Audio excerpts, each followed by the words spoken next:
बाहर तेज ठंड के साथ बारिश हो रही थी और अंदर गर्मा गर्म बहस हो रही थी।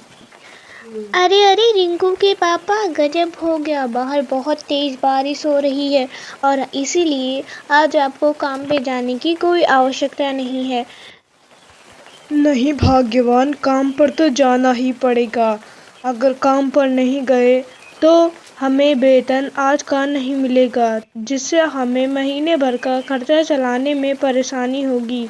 तुम समझते क्यों नहीं भाग्यवान? अब बेचारी सुमित्रा थोड़ी देर खड़ी होकर सोचती है, फिर अचानक से बोलती है, लेकिन अगर आप बाहर काम पर गए और आपको बुखार हो गया तो फिर कैसे काम हो पाएगा? फिर तो वैसे भी हमारा जो बचा हुआ पैसा है वो भी दवाई में चली जाएगी। आप समझते क्यों नहीं? और अब राजेश अपनी माथों पर हाथ फेरता है और काम के लिए निकल जाता है।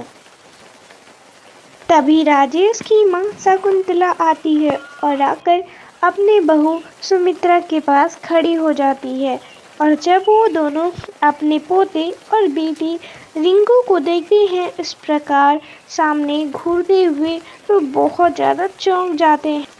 दादी दादी, चलिए हम तीनों बाहर चलते हैं। घर के बाहर आग लग गई है और हमें जल्दी निकलना होगा। चलिए चलिए, पूरा घर धुएं से भरा जा रहा है। तभी शकुंतला अपनी बहू सुमित्रा की तरफ बहुत ही ज़्यादा चौंक कर देखती है कि ये अचानक क्या हो गया। फिर वो लोग दूर से आकर के अपने घर को देखते हैं तो देखते हैं कि आग लग गई है, लेकिन पता नहीं कैसे शकुंतला और सुमित्रा को आग अरे तो बेटी रिंकू, तूने तो कहा था कि बाहर आग लग गई है, यहाँ पे तो कोई आग नहीं दिखाई दे रही है। झूठ बोलने लगा, हाँ? जो शरारत करेगा।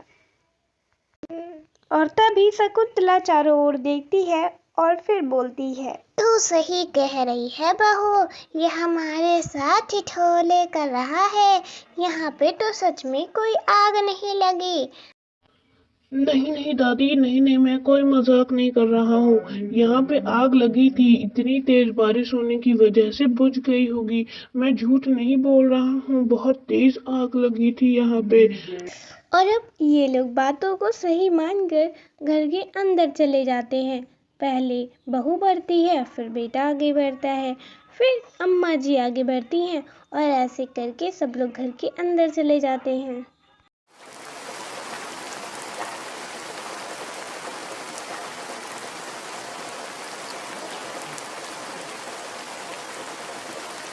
माँ जी, मैं इनको फ़ोन मिलाती हूँ। अभी तक इनको कोई पता नहीं है। अब तक तो इनको आ जाना चाहिए था। और हाँ, मैं फ़ोन मिला करके पूछती हूँ कि वो कहाँ पे रह गए। हाँ हाँ बहू, तो जरा फोन करके पूछिए। मेरे बदन में घबराहट सी हो रही है, पता नहीं बेटा कहाँ पे रह। अब उस बेचारी सुमित्रा पीछे इस आस में देखती है कि क्या पता राजेश जी आ गए हों, लेकिन जब आए नहीं होते हैं तो उसके पास एक ही ऑप्शन बचता है, तो वो उससे डायरेक्ट फ़ोन लगाती है और फ़ोन में कहती है, हेलो हेलो हेलो रिंकू के पापा, बाहर इतनी तेज़ बारिश हो रही है और आप कहाँ पे हैं? आपको तो अब तक आ जाना चाहिए था। नहीं नहीं, कोई भी काम हो आप जल्दी आइए, शाम भी होने को है। इतनी तेज़ बारिश में आप ये ध्यान रखिएगा कि आप भीगेगा नहीं, और हाँ, छाता ले लीजिएगा। हो सके तो टैक्सी पकड़ के आ जाइएगा इतनी तेज़ बारिश में। अरे अरे बहू, तुम मुझे थोड़ा मैं कुछ नहीं बताएगी सुनना बेटा चाहती। क्या कह आप रहा जल्दी घर पे है? आइए, मेरा दिल जल्दी सीमा आइए। सा जा रहा है, तो बताएगी थोड़ा बहू मुझे। और यहाँ सुमित्रा फ़ोन पे बात कर रही है और इधर शकुंतला बार बार बेटे का हालचाल पूछे जा रही है। अरे ये क्या हुआ? सुमित्रा तो रोने लगी। लगता है बात थोड़ी गड़बड़ सी है। बताना बहू, तू क्यों रो रही है? बताना, मेरा दिल बैठा सा जा रहा है। बेटा ठीक तो है ना बहू? बताना, तू रो क्यों रही है बहू? बताना, मेरा दिल और अब तो शकुंतला बहुत ज़्यादा चिंता में पड़ गई।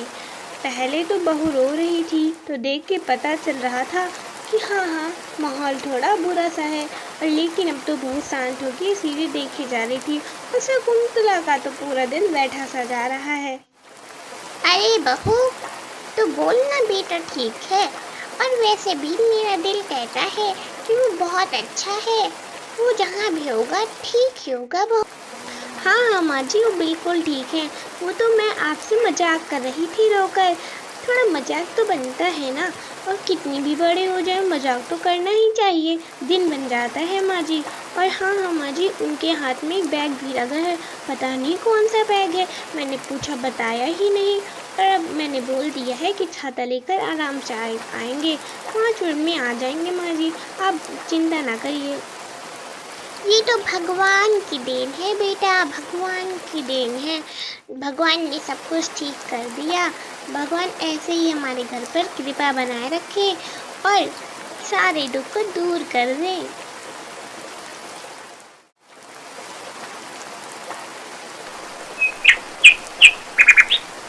शाम भी हो गई माँ जी, लेकिन अभी तक वो आए ही नहीं। मेरा फिर से दिल बैठा जा रहा है, पता नहीं कहाँ पे रह गए। उन्होंने बोला था कि 5 मिनट में आ जाएंगे, लेकिन अभी तक तो आए ही नहीं। कहाँ रह गए माँ जी? अरे तू चिंता ना कर बहू, आता ही होगा। और वैसे भी कहाँ 2 घंटे में शाम हुई है, 10 मिनट में तो हो गई है। खिड़की खोल रखा था ना, इसलिए हल्के फुल्के उधर से धूप आ रही थी, तो कमरा थोड़ा उजाला सा लग रहा था। अब खिड़की मैंने बंद कर दिया तो इतना सा आ रहा है, और दीपक जला